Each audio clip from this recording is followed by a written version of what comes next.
Boa noite, pessoal. Boa noite, Carla. Você me escuta bem? Agora sim. Paulo, está me escutando? Boa noite, estou escutando sim.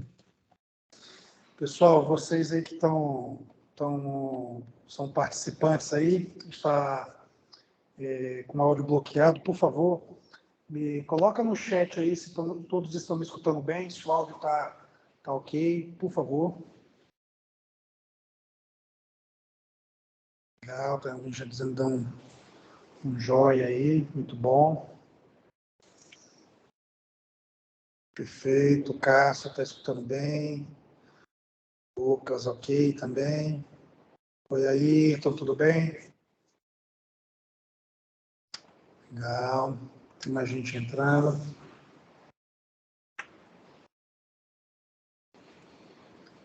Ok, vamos lá. Pessoal, antes da gente iniciar, primeiro, muito boa noite. Muito obrigado aí pela participação de vocês.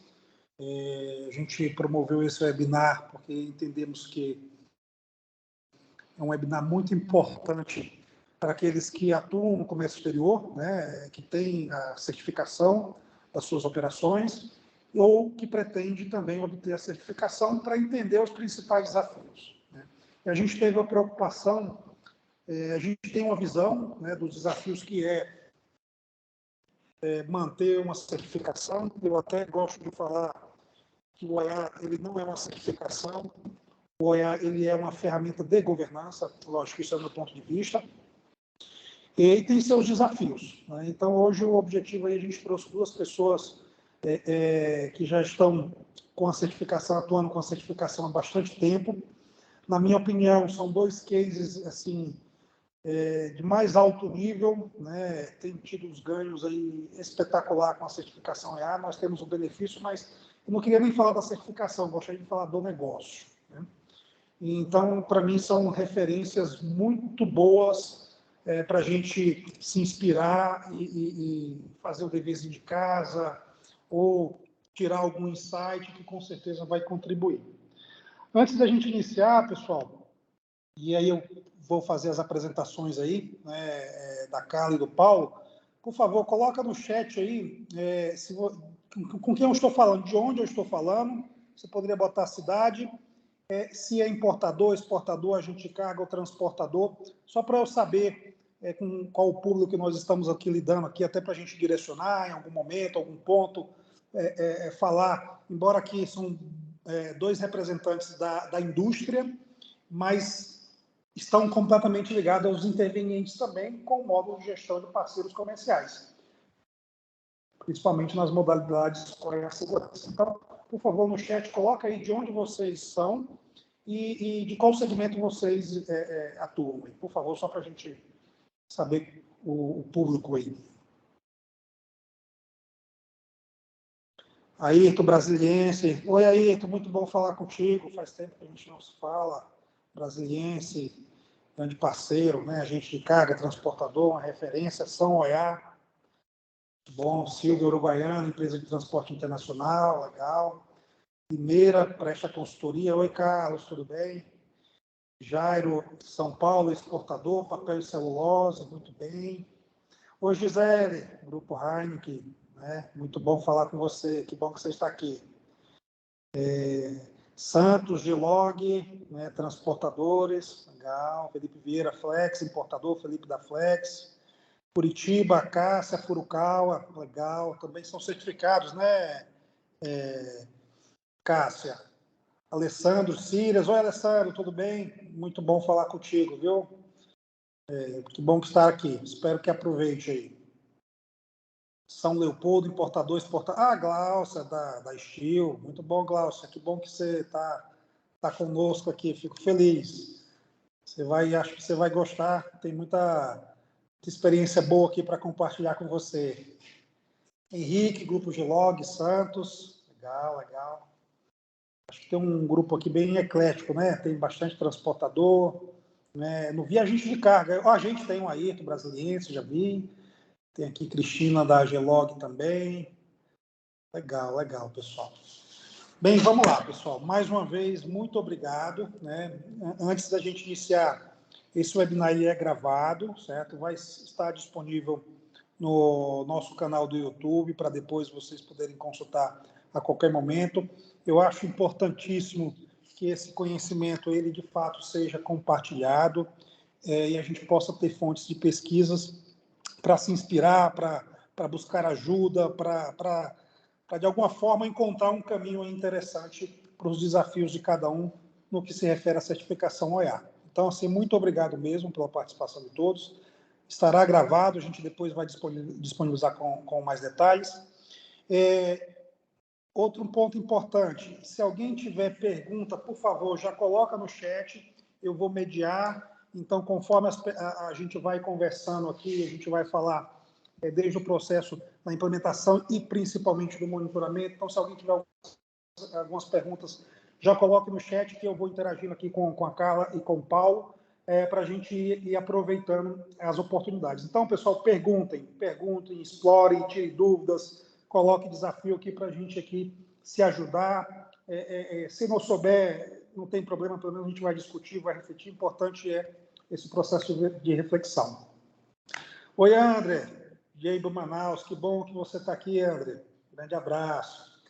Então, pessoal, é isso. Vamos iniciar. Então, para começar, eu vou passar a palavra para a Carla. A Carla é da Flextronics, ela vai se apresentar. Carla, se apresente, fala um pouco aí da sua história e quais são as modalidades que a Flextronics tem. Ok. Boa noite a todos. Patrick, muito obrigada aqui pela oportunidade, né, de bater esse papo com todos aqui, compartilhar um pouco das nossas experiências. Eu sou da Flex, né? Agora a Flextronics é Flex, não é só Tronics, né? Mais abrangente. A Flex é importadora e exportadora. Nós temos a certificação segurança e conformidade, tanto aqui em São Paulo quanto em Manaus. Então, a gente tem um cenário bem abrangente aí, com as duas certificações, né? Segurança e conformidade, e para duas localidades diferentes. Então, a gente tem pontos de contato na Receita Federal, também em recintos diferentes, né? Em regiões diferentes. Muito obrigada aí pelo convite. Obrigado, Carla. Quero contribuir. Não, eu não tenho dúvida que você vai contribuir, Carla. Eu acho que você é uma dos melhores benchmarks que a gente tem aí, né, pela complexidade que é a Flextronics, pelo tipo de negócio, pelos desafios. Então, eu vejo que é uma excelente referência. Também, Paulo, por favor, Paulo da Nexa Resource, antiga Votorantim atrás, não é isso, Paulo? Por favor, se apresente. Seja bem-vindo aí. Bom, boa noite a todo mundo. Obrigado pelo convite aí, Patrick. Espero poder contribuir aí. A gente já fez um webinar uma vez, né? Espero que esse também seja bem legal. Eu sou Paulo Tirelli, para quem não me conhece, sou consultor de logística aqui da Nexa. Trabalho aqui na parte de comércio exterior, né? Mais precisamente de importação. E também eu cuido das certificações OEA da empresa, né? A gente tem 3 certificações. A gente tem a conformidade, segurança e tem o OEA integrado também, do CSEX, né? Que é aquela certificação de drawback, né? A Nexa é uma empresa multinacional de mineração de zinco, cobre e chumbo, né? Que é ligada ao Grupo Votorantim, como o Patrick disse. A gente tem presença mais forte no Peru, né? E o escritório em Luxemburgo também. Então, assim, a gente já tem OEA no Peru, né? Acho que até antes de conseguir aqui no Brasil, acho que é 2015 que eles conseguiram lá, o segurança. E daí, em 2019, a gente conseguiu aqui no Brasil, né? Espero que dê tudo certo hoje aí e possa contribuir com vocês aí no assunto aí, tá bom? Legal. Obrigado, Paulo. Com certeza, eu acho que você vai contribuir. Não, tenho certeza que você vai contribuir. Vou tirar essa telinha aqui para ficar só nós três, só um minuto. Paulo, até brinco que o Paulo foi o criador, né, do despacho sobre trilhos, né, Paulo? Depois a gente vai falar sobre isso, viu? Quem criou o Despacho sobre Trilha, pessoal, é o Paulo Tilelli, da Dex. Então, foi uma experiência bem legal. Já bem, capaz de aparecer alguém aí que falou, não, já faço isso. Em algum lugar. Não, eu acho que não faz. Vamos lá, vamos ver. Não, Vamos mas, ver. coisa à parte, né? Carlos, o Carlos aqui fala no chat que está demorando. De fato, Carlos, com a questão da greve, está parado para os processos novos, certo? Então, esse está parado. Para quem está no monitoramento, não, né? Em algumas empresas, talvez um pouco mais lento o monitoramento, mas não parou o monitoramento. Para projetos novos, sim, está parado. O sindicato colocou o Centro OEA também dentro do processo da operação padrão. Infelizmente, isso eles não conseguem fazer, como acho que uma negociação interna, não sei ao certo com muitos detalhes, eles não podem fazer. Mas o monitoramento, sim, é um dos benefícios. Isso precisa acontecer, é um dos benefícios do OEA. E a gente pode depois, a Carla e o Paulo aí, compartilhar a experiência para validar que de fato está funcionando, né? Pode ser que demore um pouco mais, mas esse demora praticamente a gente nem sente, né? E se você comparar com o senso comum, né? E é sem previsão mesmo, viu? Eu acredito que mais, sei lá, uns 2 meses a gente resolve. Então, pessoal, acho que a gente vai iniciar, né? O nosso webinar, ele fala do monitoramento, mas antes de iniciar o monitoramento, eu queria que a Carla falasse um pouquinho como foi o processo de implementação da certificação OEA dentro da Flex, desse um overview, e dentro desse processo, qual foi ali o principal desafio para depois a gente entrar aí no processo de monitoramento. Porque para existir o monitoramento tinha que existir o início ou um processo de certificação, né? Ou alguma homologação para que a gente pudesse monitorar. Então, acho que é importante a gente iniciar aí rapidamente pelo processo de implementação. Legal. Como eu disse, a Flex ela tem operações aqui em São Paulo e Manaus, né? Então foram processos, pleitos de certificação separados, né? Para pontos OEA separados, né? Iniciamos aqui por São Paulo já há bastante tempo. Nossos pedidos foram lá no início da certificação. Nós estávamos em processo de certificação linha azul, né? Para quem é mais antigo aí da área, vai lembrar do que se trata, e aí o Linha Azul foi extinto, substituído aí pelo OEA. Então, a gente tem uma longa história aqui com o programa. Nós acompanhamos aí todas as alterações e melhorias que foram ocorrendo, né, no programa. A gente vê que é um programa vivo, né, e inclusive muito dinâmico, inclusive essa troca de experiências com a Receita, né? Então, a implementação lá atrás, as primeiras empresas que entraram com o Play tinham um formato, inclusive, totalmente diferente, né, do que ocorre hoje. Então, a gente viu realmente um aprimoramento aí no programa. A gente vê que existe um esforço, um empenho da Receita para que realmente o programa seja um benefício para as empresas e de forma que seja possível implementar, manter, monitorar.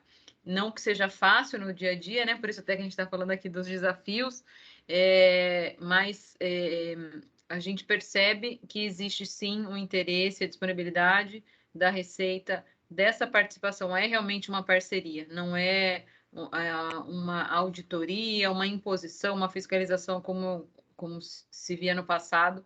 Realmente tem essa troca de experiências, né, entre empresa e Receita.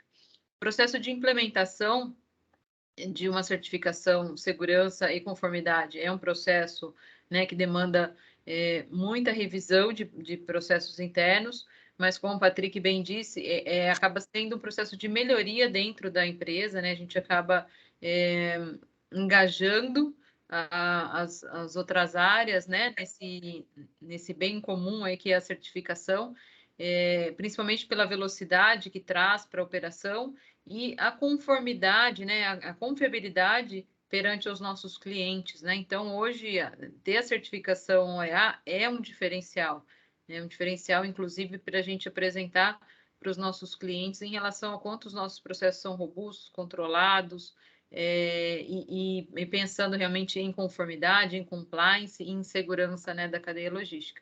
Então, tem sim desafios, mas os benefícios são muito grandes, e não são só realmente os que estão ali listados, né, no portal OEA, mas também benefícios em relação ao relacionamento, né, com a Receita. Você acaba tendo esse canal muito mais próximo, e em relação aos benefícios internos, com revisão de processos e com exposição com os nossos clientes também, ou com possíveis novos clientes.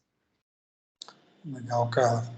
Paulo, e fala um pouco aí da tua experiência no processo de implementação, desafios aí, para a gente compartilhar com a gente aí, por favor. Eu achei bacana o que a Carla falou, que a questão do processo de OEA desde quando iniciou até hoje, a Receita também está aprendendo, não são só as empresas que tem que ficar se adequando. A Receita começou a chegar mais próximo das empresas e ver como cada realidade funciona, tal. Eles começaram a ir aprendendo também. Aí eles vão mudando, vão ajustando. Tem esse contato direto entre as empresas e a Receita, que daí vocês têm benefícios novos. Esses benefícios não surgem do nada, né? São as empresas que também ajudam a Receita a pensar em benefícios novos, coisas que eles podem fazer. Então, essa evolução vai acontecendo durante o tempo. Então, isso é bem legal. Assim, na parte de implementação da Nexa, assim, nós não sabíamos nada o que era OEA, né? Em 2018 ali, final de 2017, nada, tinha conhecimento zero, e isso surgiu. Então, a gente teve que, em paralelo, ter esse entendimento, a conscientização do pessoal, o engajamento que a Carla falou, né? Para você fazer todo esse trabalho. Você tem melhorias sistêmicas, tem que pôr procedimentos, procedimental, tudo isso, claro que vai trazer uma benfeitoria, isso é uma benfeitoria para os seus processos. Você está organizando, você está procedimentando, está melhorando, né? Para você poder monitorar até melhor, né? Mas tem um trabalho aí. Só que esse trabalho, se depois que você tem a certificação, você fala, nossa, isso valeu tudo a pena que todo esse trabalho que você teve, né? Durante a montagem aí do trabalho, porque assim, os benefícios que você tem, claro que cada empresa tem a sua realidade, um benefício vai servir mais para mim do que para a Carla e assim para outras empresas, né? Porque por isso tem uma lista de benefícios, mas assim, para mim, eu acho que vale muito a pena você ter esse esforço das empresas em ajustar seus processos, em fazer, porque depois os benefícios valem muito a pena. No caso da Nexa foi um ano se adequando, né? A gente teve adequações físicas, questão de câmeras, monitoramento. A gente tem 4 plantas exportadoras e importadoras, né, em Minas. Então, assim, todas tiveram que ter algum tipo de adequação. Então, por isso que levou alguns meses esse processo. A gente teve a de conformidade antes e a de segurança veio alguns meses depois por causa dessas adequações. Mas, assim, valeu bastante a pena. Legal, legal. Eu acho que quando a gente fala às vezes as pessoas acham que o procedimento é uma coisa burocrática. Depende, né? Depende do procedimento. De fato, você tem que avaliar, e como o EA, na minha opinião, ele traz o processo de gerenciamento de risco, você avalia o que de fato é crítico para o teu processo. E o que é crítico e pode trazer um impacto, eu acho que tem que ter uma rotina, tem que ter um compliance, tem que ter um procedimento, porque senão você pode gerar um passivo para a empresa, né? E esse passivo pode sair caro. Então, as pessoas precisam começar a enxergar procedimentos e processos de forma diferente, né? Precisa fazer parte da gestão compliance, precisa fazer parte da gestão com boas práticas. Isso teria que ser uma coisa prazerosa, e não, na minha opinião, lógico. Às vezes dá trabalho, mas dá trabalho no começo. Depois as coisas fluem, você tem continuidade de negócio, entra uma pessoa nova, é fácil você apresentar, já está ali, é só a pessoa ler e ela consegue desenvolver, lógico, talvez não com a velocidade, porque também é natural, a pessoa está entrando agora, está, né, se ambientando, tem medo, tem uma série de coisas envolvidas no início, mas eu consigo fluir com muito mais facilidade, né? Então, eu acho que gostaria de fazer esse parênteses que a gente precisa, de alguma forma, visualizar essas questões como forma positiva. Mas, seguindo em frente, já aí falamos dos desafios, eu queria, Carla, para a gente aqui compartilhar Tem pessoas aqui que estão em processo, ainda não receberam a visita da Receita. Talvez algumas pessoas ainda não iniciaram, mas tem pessoas também que estão dentro do monitoramento. A gente vai passar por isso também. Mas eu queria que você falasse um pouco como é que é a validação da certificação. Como foi a experiência junto com a Receita Federal? E foi um processo fiscalizatório, não foi fiscalizatório? Como é que é isso aí para a gente desmistificar aqui para todos, né? Sim. Nós tivemos 2 processos de visita de validação já, os 2 ocorreram agora durante o período de pandemia, então de forma remota. Um deles foi em São Paulo no meio do ano passado, acho que foi julho ou agosto, então foi realizado aqui pela equipe de Santos, de forma remota, e ontem nós passamos pela visita de monitoramento de Manaus, então estamos aqui ainda na ressaca da visita. Mas é muito interessante pelo seguinte, não tem realmente um caráter de fiscalização. A abertura da reunião já começa com os fiscais, deixando claro que eles estão vindo para validar o que a própria empresa apresentou. Então, eles pedem realmente bastante transparência, já no início eles deixam isso bem claro. Isso que eu acho assim muito interessante no programa, eu acho que é uma evolução assim dentro da Receita Federal enorme, né? Porque você tem o contato da Receita Federal num processo ali de parceria e de onde você está trocando experiências e você está trocando informações que a própria empresa levantou.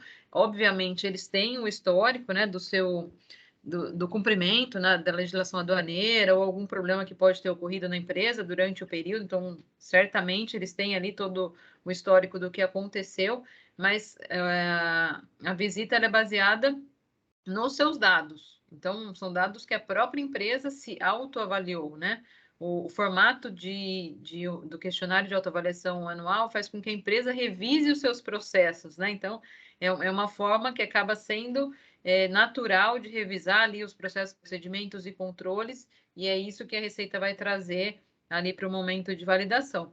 Obviamente, comparando com o seu índice de canal vermelho, com o seu índice de retificação, com o histórico de alguma infração específica, mas com o volume que você tem de importação e exportação, então vai comparando com o que eles estão vendo pelos sistemas e pelo monitoramento deles, mas sempre se baseando nos dados que a própria empresa providenciou, de procedimento, de evidência. O processo ontem, ele demandou o dia todo, né? Então, das 9 às 18, o formato remoto ele é um pouco mais, assim, pesado do que o presencial, pelo fato de você ficar em tela o dia todo, mas assim, super tranquilo o posicionamento da Receita em relação ao que eles pedem como evidência. São sempre com base no próprio histórico da empresa. Então, se a empresa está segura em relação aos seus procedimentos, seus controles, a como foram as respostas do QAA, o processo acaba fluindo de uma forma aí tranquila. Legal. Carla, ainda continuando aqui com você, o André aqui está perguntando quais são os pontos que você poderia destacar ou tópicos que a Receita mais foca desse processo. Ele fala aqui também as bases são somente o que é respondido, né? De alguma forma a Carla já respondeu, né? Que é uma base que você de fato fornece, mas também ele faz um cross-check aí com o que ele tem também lá, né? Então, tem algum ponto específico que você nota que eles exploram mais, que isso talvez seja uma preocupação para eles, uma preocupação, ou é um tema importante para eles? Sim. As 2 visitas de validação foram com foco em segurança. Tá? Então, eles trouxeram, nos 2 casos, né, históricos de algum caso que possa ter acontecido na empresa, né, alguma retificação, alguma questão muito específica. Focaram muito na questão do gerenciamento de risco. Então, como que está a matriz de gerenciamento de risco da empresa, se ela já foi reformulada, né? Porque teve uma revisão dentro do formato ali da Receita, né? Se ela já está atualizada, se a empresa já consegue chegar no nível de avaliar os KPIs que foram apresentados ali como evidências no na gestão de risco e muito foco na segurança da cadeia logística.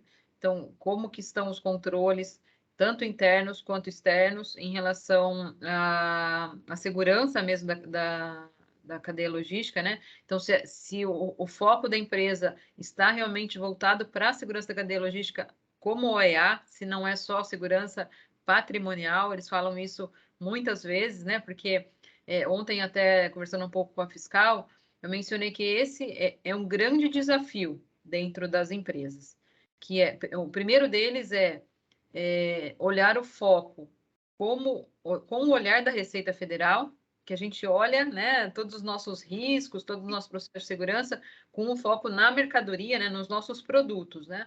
E a Receita está olhando com um foco diferente.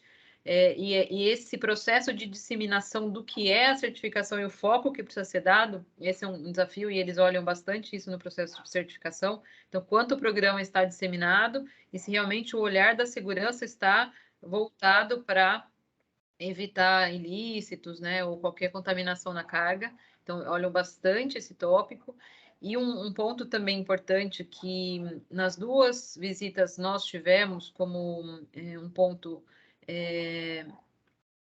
de verificação em relação aos processos de exportação, o controle, né, da segurança da carga do processo de exportação, mesmo quando o exportador não é responsável pelo transporte. Tá? Então, eles querem que o exportador também olhe para o transporte até o final, independente se ele é o contratante do serviço ou não. Então, essa também é um desafio, é uma barreira, pensando em como a gente vai monitorar um transporte de um provedor que nem é nosso, né? Então, acho que foram esses pontos. Questão da matriz de risco, né? Gerenciamento de risco, a segurança da cadeia logística, a disseminação do programa internamente, e perguntaram também de cargos sensíveis, que eu acho que esse também é um outro paradigma e que é difícil de você quebrar dentro da empresa, precisa demanda bastante esforço e discussão sobre isso, porque as empresas têm uma visão de cargo sensível como cargos de liderança, cargos que estão em algumas áreas sensíveis para a empresa, né? E a Receita olha o cargo sensível como quem pode ter contato com a mercadoria e trazer algum risco para a carga ou com a informação, né? Então, muitas vezes é a pessoa que está ali na doca, no recebimento, na expedição, e não é foco de cargo sensível para a empresa, e sim com o olhar da Receita. Então, acho que esses são os pontos, assim, que foram comuns nas duas visitas de validação, que são pontos de atenção aí para quem for passar por esse processo. Deixa eu fazer uma pergunta, aproveitando. Você falou do transporte internacional, que eles querem que você veja.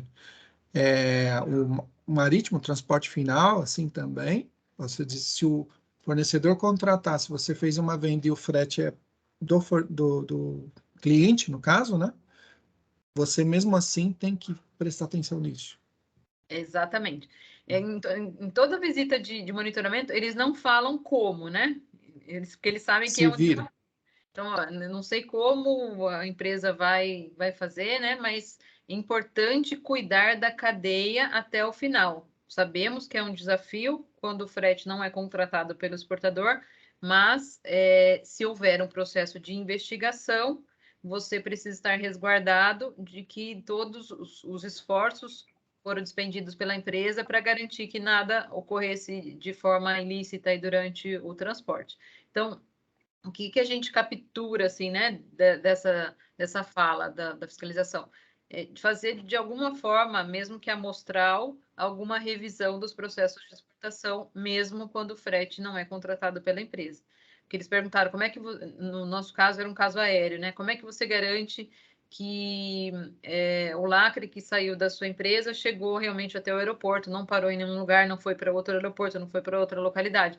E não é algo hoje que a gente faz, porque o frete não é contratado por nós, né? Então, esse é um desafio que a gente precisa aí pensar, trabalhar, e nas duas auditorias, não, nas visitas de validação, os dois fiscais de recintos diferentes, de regiões diferentes, trouxeram a mesma questão.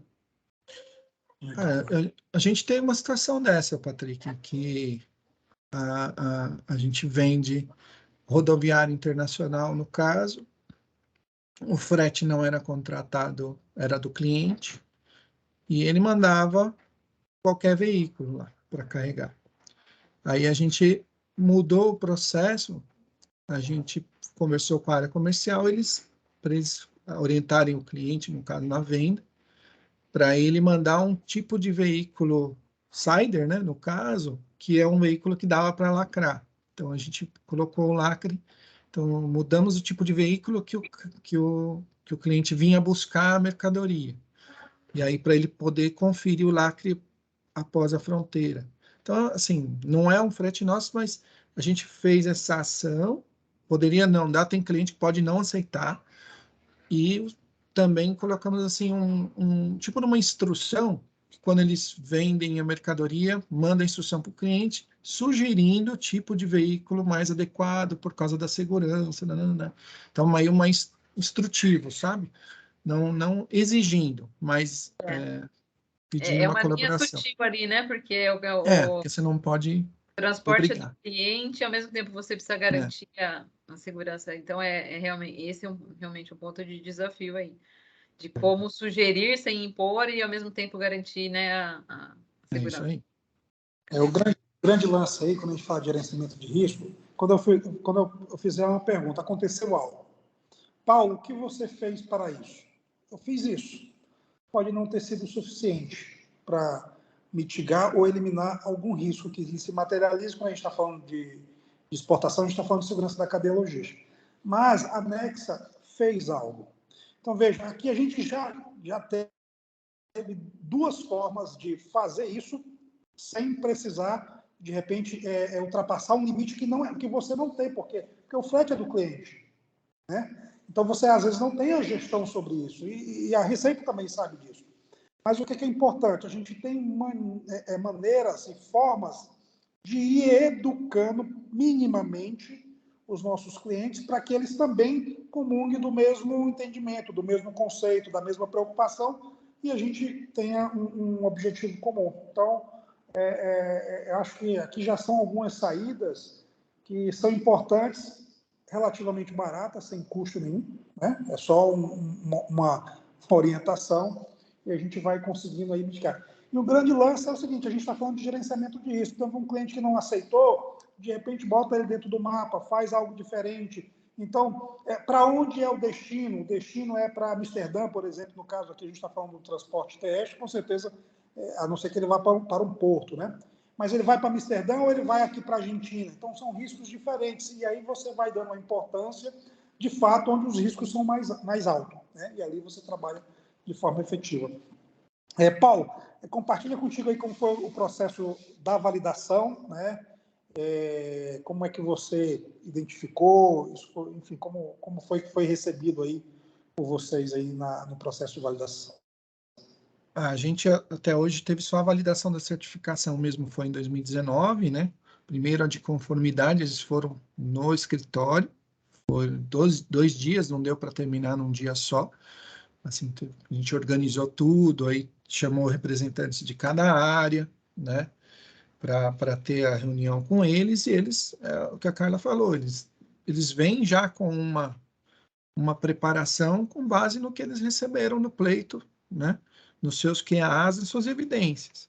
Então, eles vêm, o que eles acham que eles tenham mais dúvidas, ou que eles querem esclarecer melhor, eles já vêm com isso preparado para te perguntar na hora. Mas é aquilo mesmo, é uma conversa, né? Conversa que eles vão perguntando, a gente vai falando, mas assim, em nenhum momento eles tem esse tom de auditoria mesmo, sabe? É o que a gente falou, é bem mais leve, bem mais leve. E na parte de segurança, foi numa das nossas plantas lá em Minas, em Três Marias, que os fiscais foram lá e passaram um dia lá. Também foi bem tranquilo, foram 2 fiscais, foram o coordenador mais um fiscal, rodaram na planta, olharam a, a parte de segurança física, né? Rodaram tudo. E a gente depois repassou com eles também essa mesma questão. Eles vão perguntando, só que aí na segurança, como foi em loco, não ficamos muito tempo dentro de sala, foi mais, eles iam rodando e iam perguntando. E ao final eles fizeram uma reunião de encerramento lá com a gente para dar meio que um parecer prévio, assim, se está tudo bem, se não está, né? Mas foi bem legal, foi boa a avaliação. Eu acho que esse seu comentário é importante. Ao longo da visita, tanto a de certificação quanto a de revalidação, né? Eles já vão dando algumas dicas ali, né? Do que é recomendação, do que não está legal. Obviamente, eles não vão dar o resultado ali, mas já vão dando um direcionamento do que poderia estar diferente ou o que tem de melhor prática no mercado, né? Então, nas outras empresas. Então, é bem uma troca ali mesmo. E já tem alguns feedbacks durante a própria visita, independente de ser presencial. Tem certos conhecimentos que eles têm que a gente não tem. A gente é uma empresa, né? Ele chegou para a gente e falou: a sacaria é mais visado do que um Big Bag, sabe? Às vezes, certos detalhes assim que ele fala: não, foca mais aqui, nessa embalagem aqui, que essa aqui é, sabe? Essas coisas, essas dicas que eles vão dando, vocês têm uma identificação visual boa aqui, mas você podia... por que você não faz aqui para os cargos sensíveis, você bota uma cor diferente, um negócio assim, sabe? Eles mesmos dão essas dicas para nós, por isso que eu acho legal também essa interação com eles, você acaba aprendendo, sabe? Bastante também. Legal, legal. Tem o pessoal que entrou depois, pessoal, só um avisozinho. Se tiverem dúvida, por favor, já coloque no chat, já pode ir perguntando e eu vou interagindo. Tem algumas perguntas que eu vou fazer.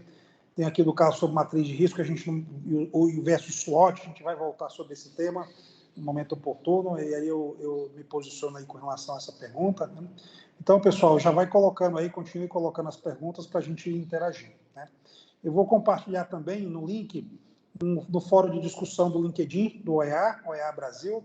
Então, lá é um local que sempre tem notícias, informações, é um local para a gente trocar informações, para a gente se ajudar, para ajudar o outro, para interagir. Então, lá tem um público bem eclético, tem Receita Federal, enfim, tem importador, exportador, consultoria, agente de carga, advogado, tem pessoas de diversos interesses. Então, é um local que a gente pode aí compartilhar e se ajudar. Então, esse é o objetivo. Vou compartilhar no chat aí e fica o convite aí para vocês, né? Dando andamento aí no nosso tema, ele faz a visita no período e aí eles têm o achado de validação, né? Então, o achado de validação, ou seja, você acaba sendo certificado, mesmo sendo certificado, você tem recomendações. Às vezes tem gente que acha que não é para ter recomendação, mas se o conceito do OEA é gerenciamento de risco e melhoria contínua, então as recomendações elas devem ser praticamente uma coisa, um dever, né? Lógico, tem que recomendar, mas tem que fazer sentido, né? Então, às vezes o auditor, o consultor quer recomendar porque acha que a recomendação faz com que o trabalho dele está sendo bem realizado, e não é isso. As recomendações precisam fazer sentido, né? Os procedimentos precisam fazer sentido. Vou criar um procedimento para tomar um café ali no... Lógico, estou usando uma didática aqui, né? Não tem procedimento para tomar café, mas não faz sentido um procedimento, então tem que fazer sentido. Então é importante a gente ter essa consciência que as recomendações são bem-vindas, porque a empresa faz uma autorreflexão, faz uma avaliação, ela tem ali um nível de maturidade de absorção do conhecimento, né? Como o Paulo falou, sacaria é mais crítico que Big Bang, ele não sabia. Então ele estava focando em Big Bang, agora não, ele vai focar em sacaria. E aí você vai aprendendo, então as coisas vão evoluindo, você vai absorvendo, vai ter mais conhecimento da legislação, do processo, da interação, que a gente vai já falar com outras áreas, porque por muito tempo, eu acho que o EA tem mudado isso, ele tem levado o comércio exterior para um patamar mais estratégico. Realmente o comércio exterior desembaraça, vai lá na alfândega, né? Tira a carga lá e entrega na linha de produção. E não é isso o comércio exterior. Já foi-se o tempo, né? Então, eu preciso me relacionar com pares dentro da empresa, né? Então, esse é um ponto, é um tema que a gente vai explorar. Mas aqui, já começando aí pela pergunta do mapa de risco, o que é que tem diferente, como é que é a questão, Carla, do sistema de gestão baseado em risco, do mapa de risco, como é que como é que você recebeu, como é que a Flex recebeu, quais foram os desafios, o que é que tem de diferente, isso mudou a percepção de você como gestora, como negócio, então fala um pouquinho aí do impacto que o sistema de gestão de risco, ou vamos falar do mapa de risco, que sistema de gestão não é mapa de risco, o mapa de risco é uma parte do sistema, né? Mas ele impactou vocês aí. O fato de ser uma autoavaliação, isso é muito interessante, né? Porque durante o processo, tanto de certificação quanto de revalidação, eles já têm o nosso histórico, né? Da nossa performance junto à Receita Federal, e eles vão justamente testar o quanto a gente mapeou e sabe dos nossos riscos internos, né? Alguns só a empresa vai saber, mas a Receita consegue, em algumas situações, saber onde tem um maior risco ali. E olhar o risco com o olhar da Receita, primeiro, é importante que alguns riscos para a Receita Federal não são tão visíveis para quem está dentro da empresa. Eu vou dar um exemplo, assim, que é um exemplo emblemático aqui dentro da Flex, né? Quando começamos a fazer um levantamento de risco, começamos a falar de risco de acessos de pessoas sem autorização aos sites da Flex. A hora que você começa a discutir isso com a área de segurança, meia hora somente para discutir o tema, porque para eles isso está tão claro que uma pessoa não autorizada não vai acessar o site, que você fica, né, debatendo ali. Mas a questão é, por que hoje alguém não autorizado não entra no site? Porque foi feito um controle, foi feito um mapeamento, foi feito um mapeamento de quais são as possíveis entradas da empresa, foram colocadas barreiras físicas, foram implementados os crachás, então tudo isso entra na linha do tempo ali dentro do mapa de risco, né? Então era um risco inerente à operação, que era alguém não autorizado a entrar dentro do site, que conforme as barreiras, né, e os controles foram sendo implementados, o risco foi caindo num outro nível, né? Ele vai evoluindo, ele deixa de ser um risco inerente, ele pode ter ainda algum risco residual e depois algum risco futuro, mas controlado, mapeado, e a empresa consegue trabalhar com esse risco de uma forma controlada. Ela sabe onde está o risco e sabe o que precisa fazer para diminuí-lo, né? Ou deixar num patamar aceitável. E isso traz uma diferença enorme para a operação, né? A hora que não só a área de logística que está puxando ali, né, os demais departamentos para discussão, mas a hora que a própria área entende essa forma de mapear e de entender o risco, clareia completamente, né? Como vários riscos que poderiam continuar existindo deixaram de existir justamente por ser um risco conhecido, controlado, mapeado, né? Então, é bem interessante. A hora que se entende toda essa dinâmica, fica muito mais fácil, faz muito mais sentido, né? Olhar o mapeamento de risco dessa forma. Não sei se eu respondi a sua pergunta, Patrick. Não, respondeu sim e respondeu muito bem, né? Eu acho que você passou pelo conceito do mapa de risco da Receita, embora às vezes eu acho que ele traz uma confusão, porque esse nível de maturidade que você tem, se você me permite, você levou bastante, tem uma história aí, né? Não foi ontem. Tem uma história, uma longa história, para a gente chegar, só para entender aquele formato, é uma longa história. Para ela falar em 2 minutos que ela falou assim, com muita propriedade, pessoal, tem uma história aí, tem muita, você quebra muita cabeça, e é natural isso, que esse tal de inerente, futuro, residual, isso traz uma confusão que é difícil, mas depois que você pega o jeito, aí assim, tem gente até que fica bravo, sai da sala, né, Patrick? É verdade, é verdade. Nossa, esse inerente, não vou nem contar essa história não, mas esse inerente, ele tira a gente do sério, viu? Olha, ô Patrick, eu falei tanto de risco nesses últimos anos que Até em casa, aqui, às vezes eu fico pensando em gestão de risco dentro de casa, sabe? Ver minha filha em cima da cama, o que eu posso fazer aqui para ela não cair da cama? Risco Uma inerente coisa, da cama é alto, né? você começa a ficar meio paranoico um pouquinho também. Mas, cara, gestão de risco é o principal do OEA, né, cara? É o coração. Se você não consegue implementar direito, não funciona direito mesmo, né? Quando você não acerta esse processo. Eu acho que são dois pontos importantes, assim, que para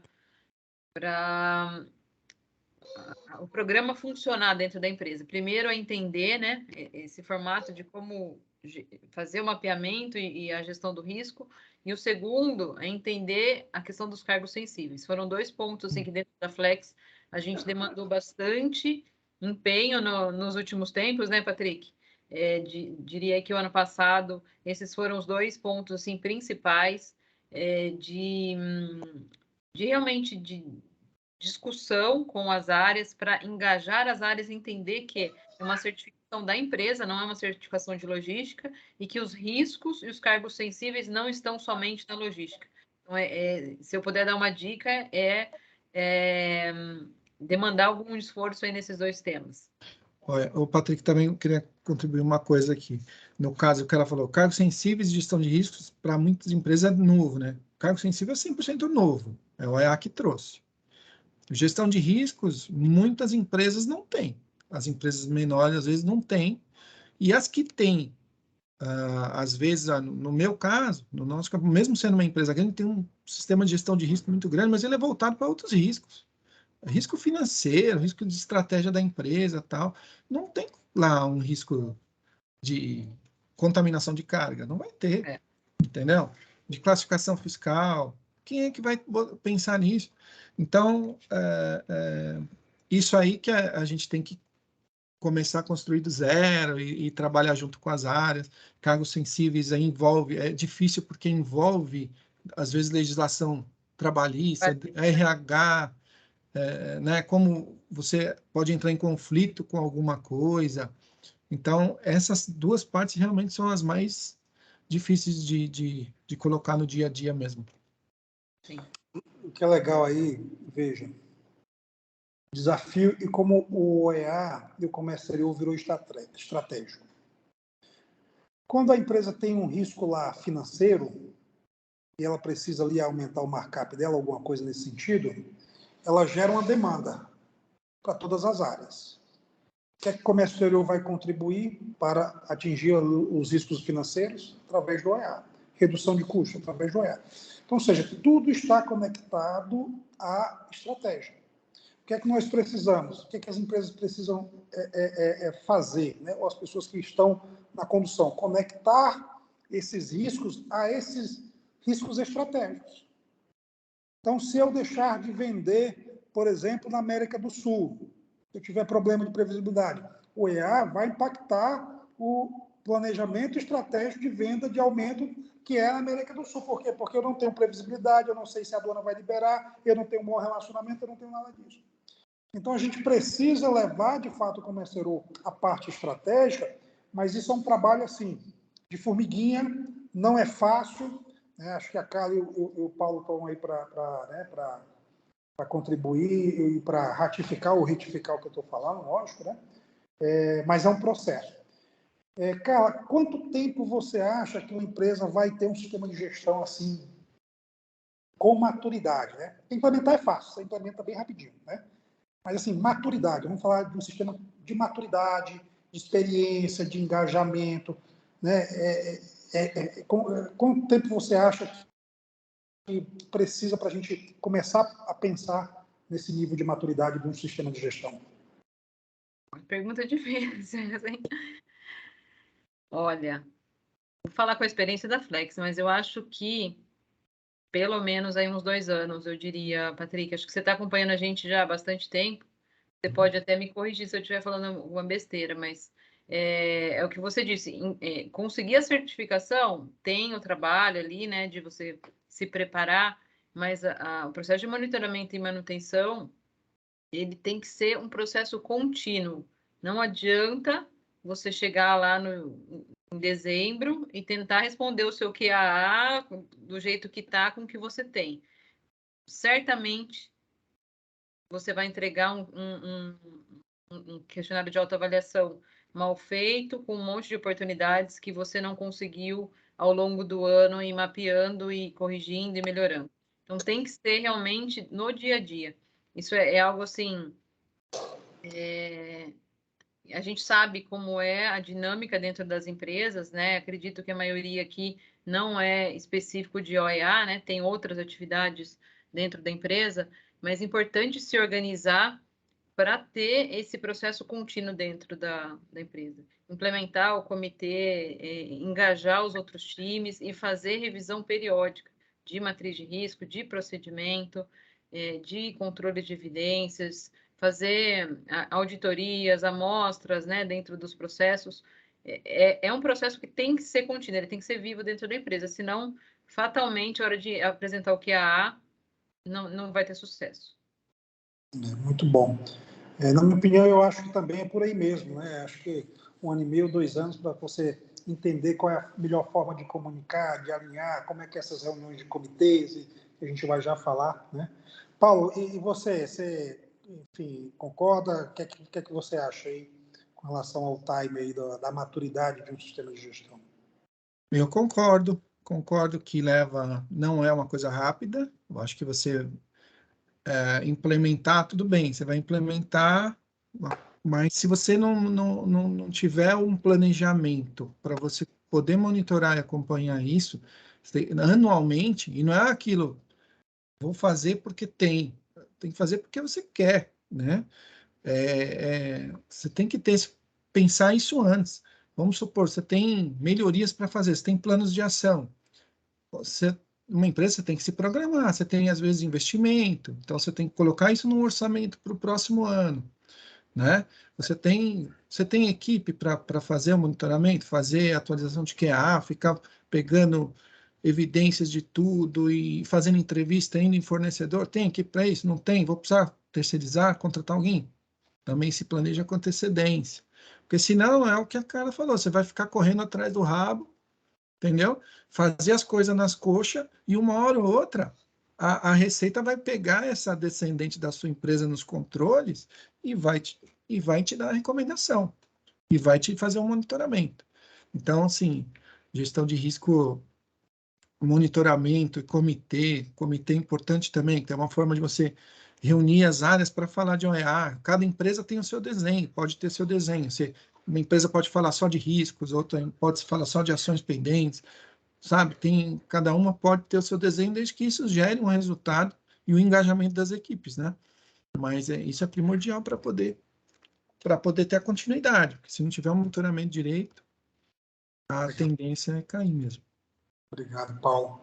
Pessoal, a gente já está caminhando aqui para o encerramento, né? A gente ainda vai uns minutinhos aí para a gente encerrar e fechar ainda. Tem alguns temas que acho que é importante para a gente fechar, que é gestão de parceiros comerciais e a questão do comitê, né?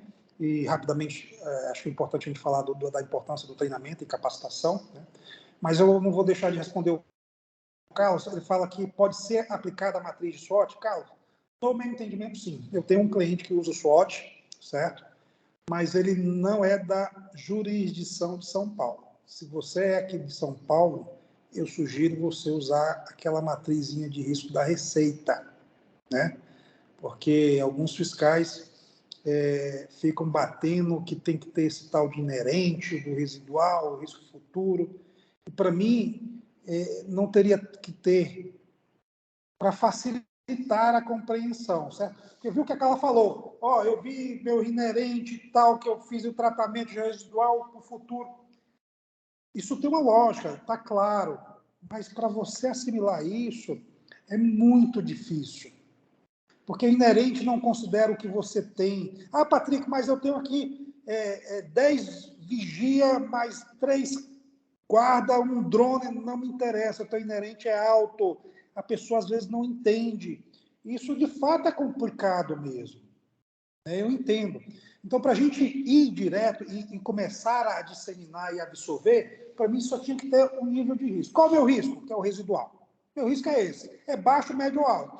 É baixo, continua do jeito que está. É alto, tratamento, aí risco futuro. Né? Porque o inerente não considera nada que você tem. Então, essa discussão é ruim. Então, se você for da unidade de São Paulo, eu sugiro você ir para esse mapa disso, não use o short. Porque você pode ter um indeferimento por causa disso. Na minha opinião, não é para ter, porque na ISO 31000 não fala nada de que eu tenho que ter esse tal de inerente. Na ISO 31000. Pode olhar lá, não tem em lugar nenhum que eu tenho que ter o risco inerente. Certo?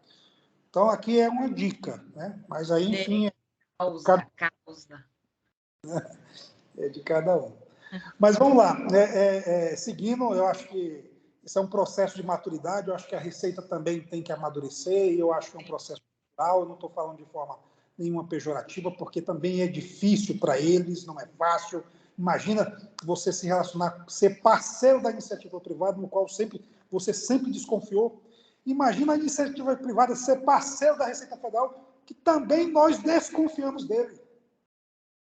Imagina como é que é o negócio. Verdade. Aí. Então, a desconfiança é de ambas as partes. Você acha que a gente iniciativa privada, tem um caminho leitor? A gente também acha que eles também têm uma visão. E a gente precisa mudar isso. E graças a Deus o OEA está quebrando, porque é uma pessoa como a gente. Ele tem os interesses dele, eu tenho os meus interesses, eu tenho que ter empatia por eles estão tendo empatia pela iniciativa privada e nós vamos construir um novo caminho. É isso que nós temos que focar. Construir um novo caminho. Né? Não comparar com o caminho passado. Porque se comparar, a comparação sempre vai ser desleal. É construir algo novo. Porque o passado já acho que não cabe mais no futuro. Mas seguindo aí para os finalmente, acho que ainda vou pedir para Carla e Paulo explorar vocês mais uns 10 minutinhos, né? Vocês me permitem para a gente, de fato, consolidar e fechar tranquilo. O treinamento. Vocês falassem. O Paulo falou aí na fala dele da questão do comitê, né? Mas antes de falar do comitê, eu queria falar da importância da gestão de parceiros comerciais, né? A gente falou muito do segurança, e o segurança tem como fortaleza um dos critérios fortes a gestão de parceiros comerciais. Eu queria que vocês falassem um pouquinho aí qual é essa importância, como é que vocês se relacionam com os parceiros, e se isso tem... se traz benefício, né, esse relacionamento, independente do critério que você tem que atender. Primeiras damas. Legal. Primeiro que a gestão de parceiros comerciais também demanda muito planejamento, né? Acho que o Paulo mencionou bem isso. Principalmente se você tem um grupo grande de parceiros, né? No caso da Flex, a gente tem transportadores, terminais, né? Vários parceiros. Então, é importante ter um planejamento, né? Para que você consiga monitorar, visitar os seus parceiros. E o que a gente tem visto, assim, muito interessante é que os próprios parceiros logísticos muitas vezes veem a nossa visita como uma oportunidade de revisão dos processos internos, né? A gente teve essa experiência em Manaus, foi muito interessante até.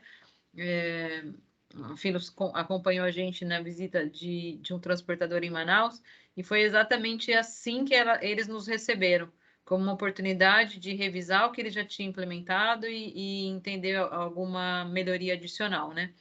E é super, super importante para garantia da nossa segurança, né?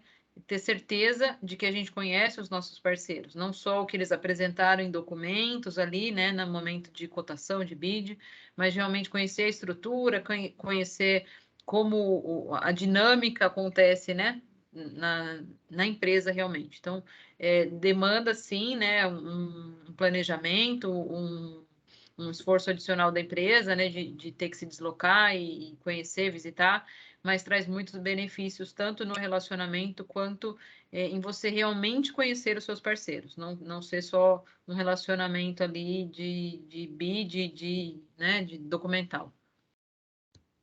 Legal. Isso aí. Paulo? Bom, sobre monitoramento de parceiros, eu acho um dos pontos mais importantes também, porque você tem controle da sua carga quando ela está dentro da sua fábrica, né? Quando você está lá com ela debaixo dos seus olhos, né?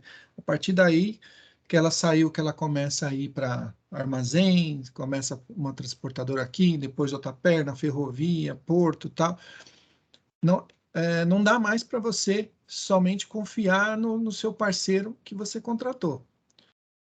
Quando você olhar, você tem que realmente garantir e marcar, né? Então, você tem que realmente ir conhecê-los, conhecer mais no detalhe, fazer verificações prévias no caso de fornecedores novos e no caso de fornecedores já existentes, você fazer uma verificação, uma auditoria e planos de ação para ele poder atender os requisitos mínimos de segurança, né? Porque, assim, você precisa garantir a segurança da sua carga. Você vê o que a Carla falou nisso, a Receita está cada vez exigindo que você avance mais nessa cadeia, né? Então, todas as pernas, depende do seu parceiro, você tem que fazer esse monitoramento, ver se as pessoas que trabalham no local são treinadas, elas são monitoradas, vocês têm que seguir os mesmos critérios, não é mais só confiança, né? E esse acompanhamento online tem que ser online, você tem que ter a gestão das suas cadeias logísticas, tem que estar tudo mapeado e tem que ser online, porque de um mês para o outro você pode mudar 2, 3 transportadoras, né? Aí, como é que mudou essa transportadora? Alguém validou os riscos dela? Então, esse operacional que você vai implementando aí com as pessoas do operacional também, né? Porque às vezes, não, tem uma transportadora aqui que está mais barato, bota ela lá. Mas você não viu nada, entendeu? Da segurança do carro. Então, esse ponto é muito importante. Não dá para olhar só a questão financeira, né? Tem que ver. Sim. Se eu puder ajudar na resposta aí para minha xará, ela está perguntando de auditoria, né? Vou falar da nossa experiência. A fiscal pediu para a gente apresentar o nosso plano, né? O plano de visita nos nossos parceiros, mas ela pediu também para a gente apresentar o que foi feito com essa visita, né? Se gerou um plano de ação. Então, ela pediu, sim, as duas coisas. O plano de auditoria nos parceiros e o que foi feito com essa visita, né? Se gerou um plano de ação. É legal você apresentar as melhorias que você combina com eles, porque demonstra que você está trabalhando em cima, por mais que seja uma coisa simples, às vezes que seu parceiro implementou no seu processo, você não precisa esperar o QAA para mandar para a Receita. Seu ponto de contato tem um ponto de contato direto. Olha, implementei tal coisa no meu fornecedor, manda para eles lá, que para eles vão acompanhando. Você não precisa esperar um momento, porque às vezes você até esquece. Coisa do dia a dia, você esquece de evidenciar um negócio legal que você fez durante o ano. Então é bacana também fazer dessa forma. Eu tenho o Cleito aqui da LibraPort. Primeiro, parabéns, Cleito, por ser o primeiro CLIA certificado OEA. Eu acho que as suas respostas foram respondidas aí, né? Acho que a Carla e o Paulo fizeram muito bem. Estreita relacionamento, vai buscando um denominador comum. Porque é o seguinte, para mim, gestão de parceiros comerciais não tem nada a ver com OEA. Eu sempre falo que o OEA, para mim, não tem nada a ver com certificação, né? Eu penso dessa forma, lógico. Não sou o dono da verdade, é uma visão minha. Veja, é interessante você escolher um parceiro que te passe segurança para que você possa construir um relacionamento de longo prazo. Vamos levar isso para a vida pessoal. Você vai estabelecer uma parceria, um casamento com uma pessoa que você sabe que vai ter problema logo ali, depois do casamento? É incoerente. Então, quando se tem muita conversa, muito diálogo dentro dos parceiros, o relacionamento acaba se estreitando e se fortalecendo, não fica só bid, né? O bid faz parte do processo, é a dinâmica do mercado, tem que ter, mas ele transcende isso aí, como a Carla falou, né? E só complementando aí o que a Carla perguntou, não é só apresentar o plano de ação, porque é o seguinte, quando você faz a revalidação do QA, e aí você diz que tem um risco baixo, vamos dar o exemplo de classificação fiscal, aí você chega num QA no final do ano, meu risco continua baixo. Está aqui, o procedimento é o mesmo. Isso não quer dizer que ele continua baixo. Por que ele continua baixo? Como é que você garante que ele continua baixo? Então, você teve uma auditoria interna, externa, ou uma amostragem, você tem um KPI, então você precisa demonstrar que você fez a governança, a gestão daquele processo. Então, não é só apresentar o procedimento, se ele está na mesma versão e pronto. Você tem que dizer por que ele continua do mesmo jeito, ou por que ele mudou. Olha, meu risco de classificação fiscal continua baixo, meu procedimento continua mesmo, porque eu fiz uma auditoria por semana, auditei, sei lá, 100%, lógico, eu estou aqui exagerando, ninguém vai auditar 100%, nem faz sentido, porque isso não seria gerenciamento de risco, mas vamos assumir que você fizesse isso 100% e não tive nenhum erro de classificação fiscal. Ótimo! Ou seja, você está testando. Mesma coisa com os parceiros, você fez uma visita com o teu parceiro e atestou que ele está seguindo os critérios que foram ali estabelecidos. Né? Então, eu acho que é por aí. E, para a gente já finalizando, vamos falar de comitê. Para mim, o comitê ele é a ferramenta que mantém em pé o sistema de gestão. Faz sentido, cara, o que eu estou falando? Ou não? Ou queria a sua opinião com relação a isso. O que é que você acha? O que é que o comitê traz de benefício para o negócio? Não vou falar nem da certificação, porque eu preciso ter para atender os critérios, mas eu não quero fazer isso para atender critério. Eu quero fazer isso para, de fato, falar de governança, atender às necessidades da empresa, né? Sim.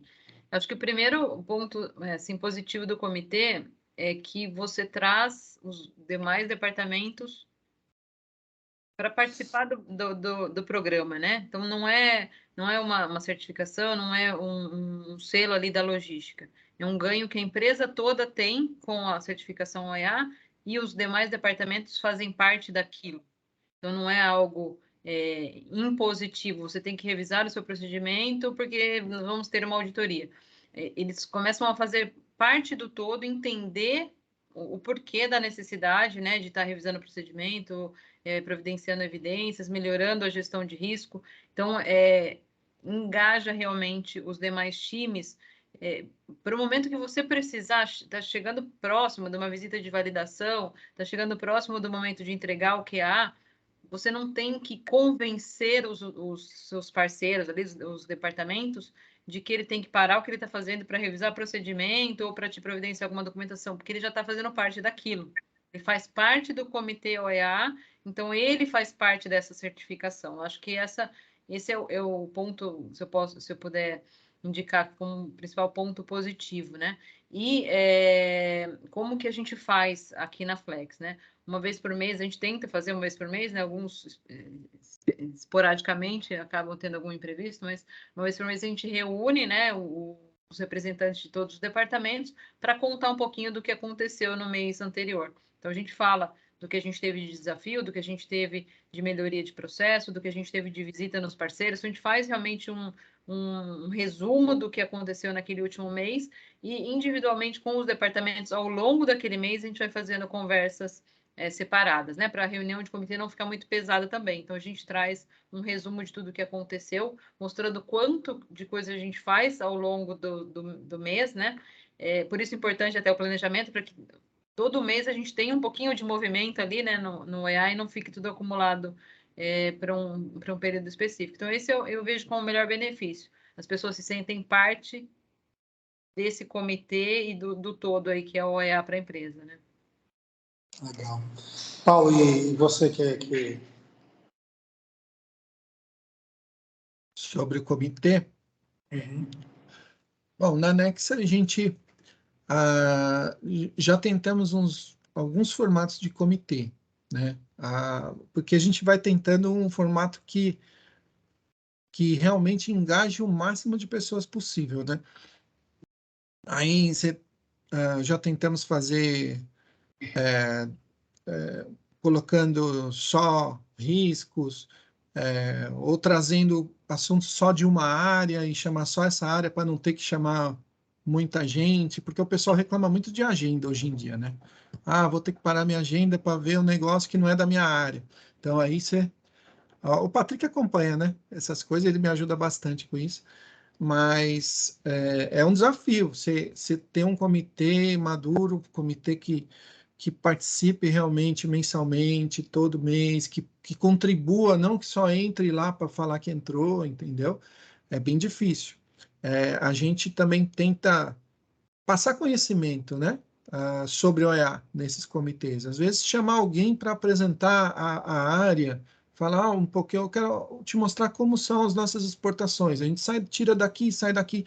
Aí, durante a explicação da pessoa, a gente fala, ó, por isso que o critério X tem que ter, para a pessoa ir entendendo a importância daqueles critérios. Por que que ela me manda aquele documento? Por que que ela faz aquele trabalho?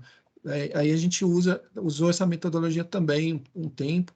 Aí agora a gente está meio misturando, está colocando as pendências, né, dos planos de ação que estão devendo, e também colocando um pouco dessa parte de conhecimento. Então, assim, estamos ainda chegando num nível para engajar bastante o pessoal e também para não ficar cansativo, né? Mas eu acho que é isso, tem que ter a continuidade. Se você parar de fazer, o povo esquece. Então, você tem que ir fazendo. Legal. Tá bom? Pessoal, a gente está chegando ao final. Por mim, eu iria mais uma hora e pouco. Acho que tem assunto aí para muita coisa, né? Eu acho que o papo está agradável, né? Então, a ideia é mesmo... Você faz parte do time OEA Lovers. É verdade. É. André, quais são as áreas do comitê, André? Todas as áreas, no meu entendimento, que atendem os critérios do bloco 2, 3 e 4. Né? O 3, quem tem a modalidade OEA segurança. Né? Então, eu acho que é isso aí. Quanto tempo a Receita informa que será a reunião de revalidação? Geralmente ela fala, né, Carla, com 15 dias de antecedência, né? Mas fisicamente a validação, depois de certificado, é a cada 3 anos. A recertificação documental é anual, mas eu entendo que a qualquer momento a Receita pode querer interagir. Né? Eles avisam com antecedência, sim, pelo menos aí 3 semanas. No nosso caso aqui, eles fizeram de forma remota e deixaram explícito que, se precisasse, agendariam uma outra visita física, né? Mas avisariam com antecedência também. Engasguei. Mas eles avisam com antecedência. Calma, toma uma água. Toma uma água. Aí, Patrick, você tá aí, ó, deixando a menina sem voz, hein? Vamos encerrar. Não, pessoal, a gente está encerrando. Primeiro, assim, queria agradecer imensamente Carla e Paulo aí por ter aceitado o convite, né? Quando eu pensei nesse webinar, eu pensei em 2 pessoas que eu acho que têm muita experiência, que são referências, que são modelos de governança mesmo da certificação EA, que se dedicam, que, né, de alguma forma se projetou dentro da empresa, levou o comércio exterior para um patamar mais estratégico e não operacional, embora se envolva dentro da operação. Então, assim, eu só tenho a agradecer vocês. Tenho várias perguntas aqui a mais, mas eu acho que a gente deu o nosso time aí. Depois a gente marca um outro webinar para continuar a parte 2 aí. Então, Carla, se você quiser fazer alguma consideração final aí para a gente ir se despedindo, por favor. Obrigada. Agradeço imensamente o convite. Foi prazeroso aqui compartilhar, né, a experiência. É um trabalho que demanda esforço aí ao longo do ano, mas é realmente prazeroso quando você recebe a visita. Você sabe que vai ter uma ou outra recomendação, mas que todo aquele trabalho feito ao longo do ano realmente surtiu efeito, trouxe melhorias para a empresa. Não é algo que as pessoas, se forem entrevistadas ali pelo fiscal, é um assunto que as pessoas estão envolvidas, sabem do que estão falando, sabem por quê da visita de validação, os benefícios, a importância. Então, é gratificante, no final, ver todo o trabalho aí que precisa ser despendido ao longo do ano. E agradeço, Patrick, aí a parceria e o convite para participar. Foi realmente bem prazeroso. Obrigada. Obrigado, Carla. Pessoal, a gente preparou um e-book aí para vocês de monitoramento, né? Então, com carinho, vou disponibilizar o link aí. Depois, se vocês quiserem baixar, fique à vontade. E, para a gente finalizar, Paulo, por favor, você faça as suas considerações aí. E, mais uma vez, muito obrigado aí por ter aceitado o nosso convite. Obrigado a você, Patrick. Eu só agradeço também. Eu acho que a gente não é referência de nada, a gente só tem bastante vontade. A gente é a lovers, né? Como a Carla falou. Você acaba se envolvendo tanto durante o processo que você acaba realmente incorporando a coisa, né? Fiquei muito tempo sendo chamado aqui de Paulo EA, essas coisas, né? era bullying danado.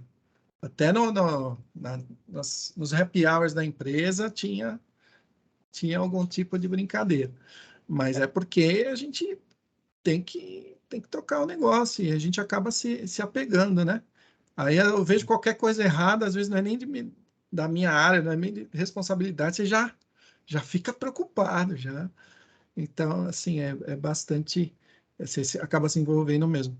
Mas, bom, espero ter ajudado aí o pessoal. Quem quiser me contatar qualquer dia para fazer qualquer reunião, qualquer benchmark, eu sempre estou à disposição. E eu agradeço também a Patrick pelo convite aí. Espero ter próximos, que eu acho bem legal também conversar sobre o assunto aí. Tá bom? Obrigado. Eu também fico à vontade e fico à disposição, desculpa. Quem quiser me contactar também, trocar experiências aí, fique à vontade. Estou à disposição. Bem, muito obrigado, viu, a participação de todos aí, foi o público aí bem fiel aí, a gente teve praticamente quem entrou aí o tempo todo, né? Então acho que isso não poderia ser diferente, né? Tendo a Carla e o Paulo aí compartilhando experiência. Então, assim, eu só tenho a agradecer, né? Gratidão aí por ter aceito e gratidão também aí a todos que participaram, interagiram, perguntaram, e espero, assim, de coração, que esse webinar tenha agregado a vocês, tenha trazido alguns insights, mostrado alguns caminhos, que possa ter contribuído para o desenvolvimento de cada um. O webinar ele vai ficar disponível para vocês no canal do YouTube. Assim que a gente subir, a gente vai mandar um e-mail para todos os inscritos, né? Então, pessoal, muito obrigado, viu? Obrigado e até o próximo. O próximo webinar vai ser os desafios de implementação no segmento de transporte. Dia 9 de junho, eu vou depois publicar, vou mandar o link para vocês aqui também por e-mail. Então, dia 9, nós vamos trazer a experiência do segmento de transporte, os desafios da implementação e do monitoramento também, tá bom? Então, aguardem que vai vir mais coisas aí mais conhecimento aí para compartilhar com vocês. Pessoal, muito obrigado, grande abraço, boa noite e até a próxima. Obrigada. Boa noite, Tchau. gente. Até mais.